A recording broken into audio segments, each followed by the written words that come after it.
The cafeteria of Nexus Academy fell silent as Vexthor's clawed hand wrapped around the small human's wrist.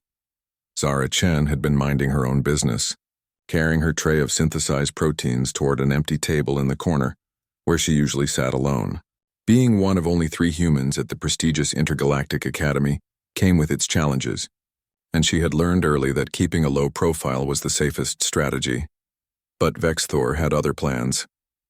The Krillian stood nearly 8 feet tall, his exoskeleton gleaming under the artificial lights.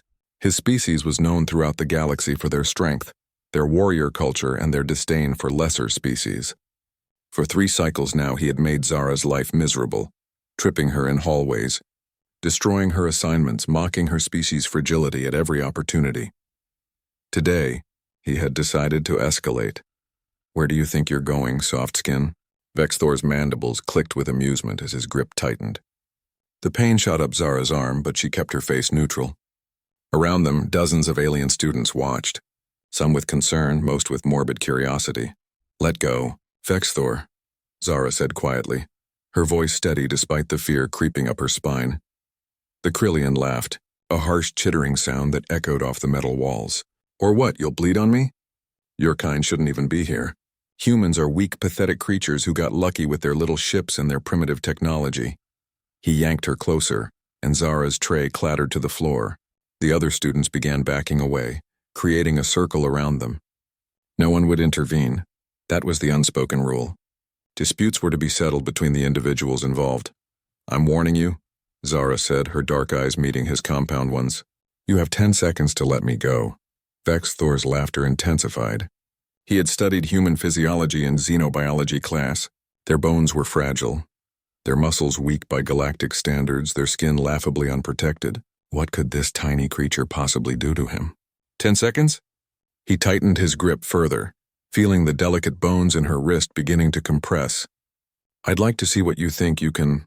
What happened next would be analyzed, discussed, and debated in Nexus Academy for years to come.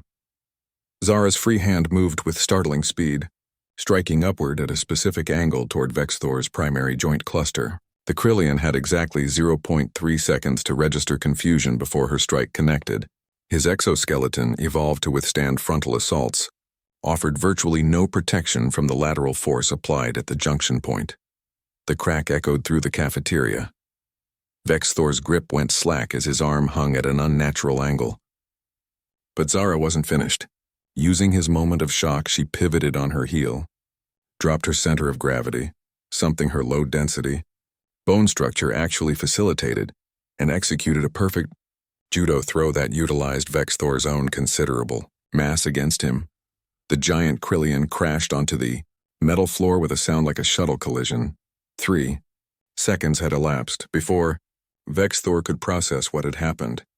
Zara had transitioned, her knee pressing against his thorax at the precise point where Krillian anatomy was vulnerable. Her forearm was across his throat, not the killing position, but close enough to send a very clear message. 5 seconds. "You made 3 mistakes," Zara said, her voice calm and conversational despite her elevated heart rate. The watching crowd was completely silent. "First, you assumed that because humans aren't naturally armored, we're defenseless. Second, you forgot that Earth is a high-gravity world. What feels normal to me would crush most species here. Your strength advantage isn't as big as you think." She pressed down slightly and Vexthor wheezed. 7 seconds. "Third, and most importantly, you forgot that humans are the only species in the known galaxy that developed hundreds of different combat systems before achieving spaceflight. We didn't have claws or venom or exoskeletons, so we learned to break joints, disrupt breathing, and exploit weak points.